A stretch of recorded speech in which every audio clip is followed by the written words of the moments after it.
व्यवस्था की गई है। एक वो जो आप अर्न करेंगे उसे अर्निंग अकाउंट कहा है, और दूसरा कॉस्ट सेटलिंग अकाउंट है, जिसे आजकल हम कल्प वृक्ष अकाउंट कहने लगे हैं।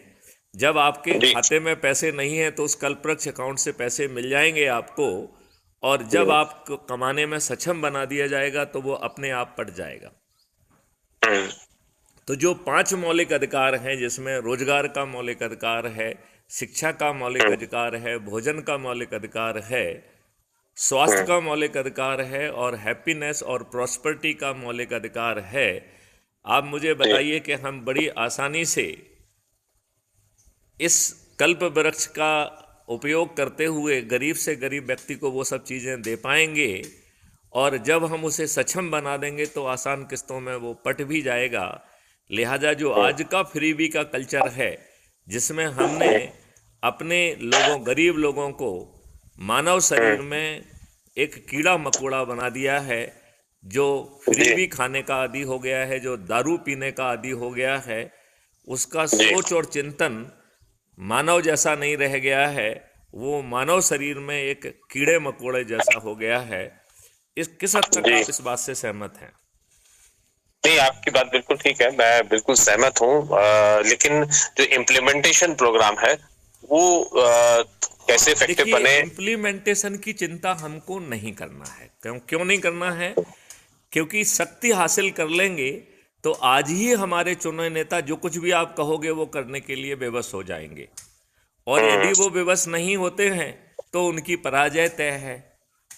तो जो चीज़ हम अपने जी नेताओं से कह रहे हैं वो हम खुद कर लेंगे।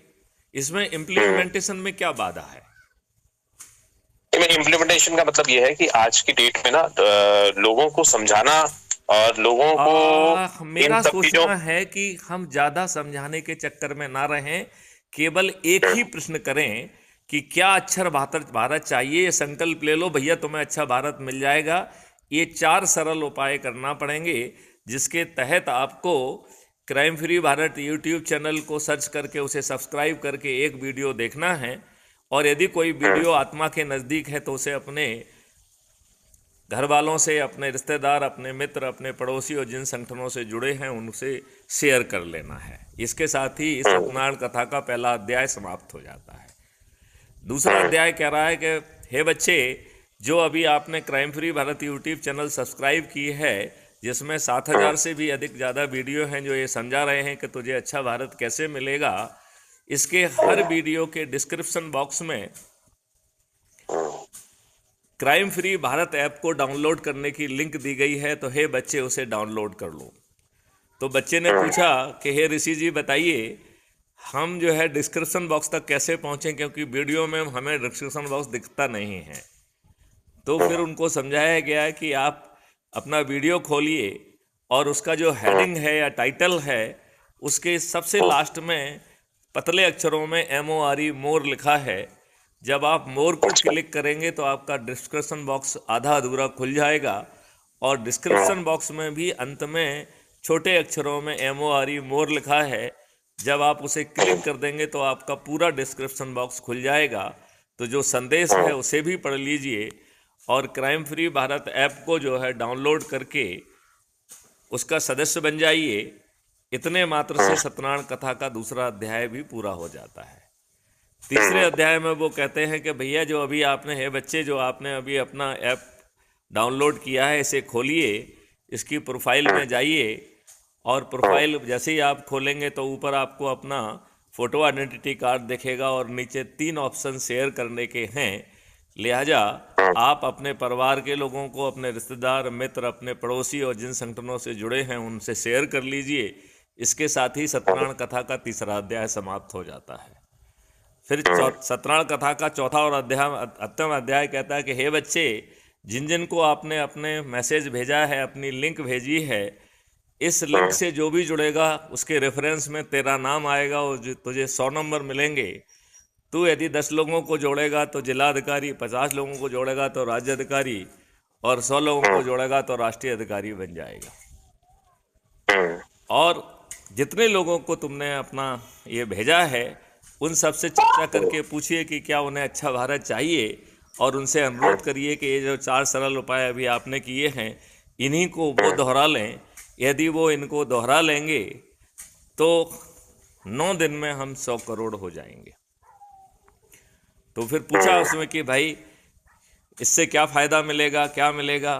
तो उन्होंने कहा कि जब आप 100 करोड़ हो जाएंगे तो ये राजनेता आपकी बात को स्वीकार करेंगे और एक अधिकरण या national adviser for crime free Bharat बना देंगे, जिससे कि 26 टास्क फोर्स बनाए जा सकें और उनके माध्यम से जो प्रक्रिया समझाई गई है उसके तहत जो है नई व्यवस्था पार्लियामेंट के माध्यम से ज़मीन पर उतर जाएगी। यदि राजनेता ऐसा करते हैं तो वो 240 से बढ़ के 500 पार कर जाएंगे, और यदि वो ऐसा नहीं करते हैं तो सत्यनारायण भगवान के प्रताप से वो सभी जो है पराजित हो जाएंगे। उनकी हार सुनिश्चित है, उनका विनाश सुनिश्चित है। तब जो है 500 ऐसे 43 लोग जो कि भागीरथी प्रयास करेंगे, स्कूलों में जाएंगे, धार्मिक संगठनों में जाएंगे, एनजीओ के पास जाएंगे, कथावाचकों के पास जाएंगे और इस संख्या को 100 करोड़ तक पहुंचाने के मेरिट लिस्ट में आएंगे। उन्हें जो है चंद्रगुप्त कहा जाएगा और उन्हें एमपी का टिकट मिल जाएगा। ऐसे 82 लोग जो कि सब उस मेरिट लिस्ट में सबसे ऊपर होंगे उन्हें महाचंद्रगुप्त कहा जाएगा और वो आगे चल के केंद्रीय मंत्री बन जाएंगे। और ये चंद्रगुप्त फिर पार्लियामेंट में बैठकर इन सभी उपायों को ज़मीन पर उतार देंगे। तो हे बच्चे, आपको इसकी इम्प्लीमेंटेशन की चिंता नहीं करना होगी, क्योंकि इम्प्लीमेंटेशन या तो आपके चुने हुए आज के नेता करेंगे, नहीं तो आने वाले चंद्रगुप्त और महाचंद्रगुप्त करेंगे। तो इस संशय में मत पड़। और जब आपसे कुछ कराया ही नहीं जा रहा है तो बेटे अजमाने में क्या दिक्कत है। इसके साथ ही सत्यनारायण कथा का को रोचक ढंग से जो पेश किया गया वो ख़त्म होती है। तो दीपक मेहरा जी बताइए, आप कहाँ तक सत्यनारायण कथा के संदेश से और बिना किसी कष्ट उठाए हम 100 करोड़ तक पहुँच जाएंगे और फिर ये महापरिवर्तित भारत जो इन दुष्ट राजनेताओं ने हमारे ऊपर गुलामों के नियम कानून और प्रशासनिक व्यवस्था आज थोप के रखी है, 3 नए कानून बनाने के बावजूद भी उनकी आत्मा नहीं बदली है। It is old wine in the new bottle. इन राजनेताओं से किसी अच्छी बात की अपेक्षा करना मेरे ख्याल से बेकार है। नहीं, अभी तक तो बिल्कुल आप बिल्कुल ठीक कह रहे हैं।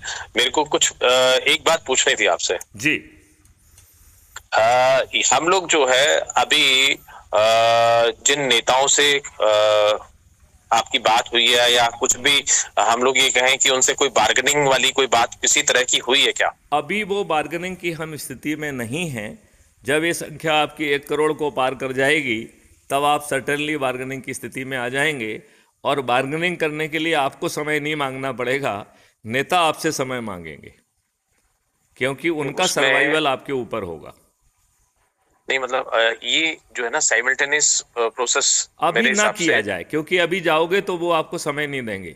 मैंने एज ए सिटिंग डीजी 2018 में डीओ लेटर लिख के माननीय नरेंद्र मोदी जी से और अमित शाह को एक प्रेजेंटेशन की कॉपी भेजी थी कि मैंने जो है टेक्नोलॉजी और उसके आधार पर 5 सर्टेनिटी के साथ भारत को कैसे अपराध मुक्त बनाया जाएगा, ये प्रस्ताव 2017 में भारत सरकार को भेजा था, जो भारत सरकार ने मान्य कर लिया था। और 2019 में ये नेशनल पुलिस मिशन भी बन गया। तो आप मुझे 15 दिन का समय दीजिए, क्योंकि यदि हम आपको समझा पाएंगे तो आपके कमिटमेंट से ये प्रक्रिया बहुत तेज़ और अच्छे ढंग से हो जाएगी। तो 2018 से कितना समय हो गया आज? हाँ नहीं, समय तो अभी भी समय नहीं दिया गया है। बीच बीच में मैं ईमेल वगैरह उनको भेजता रहता हूं, क्योंकि उनके कार्यालय ने ऐसा ही करने के लिए मुझे कहा है। लेकिन मुझे लगता नहीं है कि ये आपको इस तरीके से बुलाएंगे। मुझे लगता है कि यदि आप सत्यनारायण कथा का सब लोग, क्योंकि इसमें सभी का लाभ हो रहा है, सभी को जो है मौलिक अधिकार मिल रहे हैं रोजगार का, और उसको भी मिल रहा है जिसके खीसे में पैसा नहीं है, और सिस्टम उनके पास पहुंच के उन्हें क्या बनाया जा सकता है ये उनसे मिलके तय कर रहा है। उसकी ट्रेनिंग नीड्स, उसकी जो है एजुकेशन नीड, और टूल टेक्नोलॉजी आदि की आवश्यकता को पूर्ति करके उसे सिद्धस्त बना के उसे किसी के सामने हाथ फैलाने के लिए नहीं भेजा जा रहा है, बल्कि राष्ट्रीय संपदा के निर्माण में लगाया जा रहा है। और जितने राष्ट्रीय संपदा का निर्माण होगा उतना जो है एक भारत विकास निधि, जो कि एक भारत विकास निधि 1.1 रुपये के बराबर होगी, वह ऑटो जनरेट होगी। लिहाजा राष्ट्रीय संपदाओं के निर्माण में जो अभी धन की आवश्यकता होती है उसकी नहीं होगी, बल्कि उल्टा धन का निर्माण होगा। तो यहाँ प्रॉब्लम धन की नहीं है, यहाँ प्रॉब्लम मॉडल्स की नहीं है, यहाँ प्रॉब्लम टेक्नोलॉजी की नहीं है, यहाँ प्रॉब्लम इस बात की है कि राजनेताओं को मालूम है कि इस नई व्यवस्था में